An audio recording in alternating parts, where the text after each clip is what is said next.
கடந்த 6 மாதத்திற்கு முன்பு ஏரி வண்டல் மண் அள்ளியது தொடர்பாக ஏற்பட்ட பிரச்சனையில் முன்விரோதம் காரணமாக கிராம நிர்வாக அலுவலர் கன்னத்தில் அறைந்த வாக்குவாதத்தில் ஈடுபட்ட ஓய்வு பெற்ற அரசு பேருந்து ஓட்டுநர் அதிரடியாக கைது செய்யப்பட்டுள்ளது பரபரப்பை ஏற்படுத்தியுள்ளது. கடலூர் மாவட்டம் காட்டுமன்னார் கோவில் ஸ்ரீமுஷ்ணம் அருகே கீரமங்கலம் கிராமத்தைச் சேர்ந்த வனஜா முனியன் அரசு விரைவு பேருந்து நடத்துனராக பணியாற்றி ஓய்வு பெற்றவர். சொந்த பணிக்காக ஸ்ரீமுஷ்ணம் வட்டாட்சியர் அலுவலகத்தில் வந்தபோது கிராம நிர்வாக அலுவலரான சர்மா என்பவரை முன்விரோதம் காரணமாக தாக்கிய நிகழ்வு அந்த பகுதியில் பரபரப்பு ஏற்பட்டுள்ளது.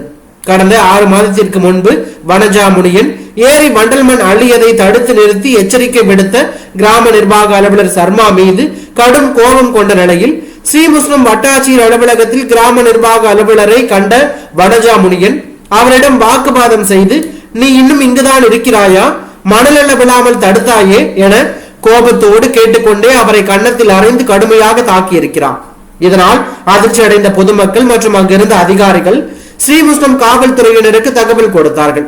அதன் அடிப்படையில் வனஜா முனியன் மீது ஆபாசமாக பேசுதல், அரசு ஊழியரை தாக்குதல், அரசு ஊழியரை பணி செய்யாமல் தடுத்தல், கொலை மிரட்டல் விடுத்தல் உள்ளிட்ட பிரிவுகளின் கீழ் போலீசார் வழக்கு பதிவு செய்து அவரை சிறையில் அடைத்து உள்ளதாக தகவல் வெளியாகி பரபரப்பை ஏற்படுத்தி உள்ளது.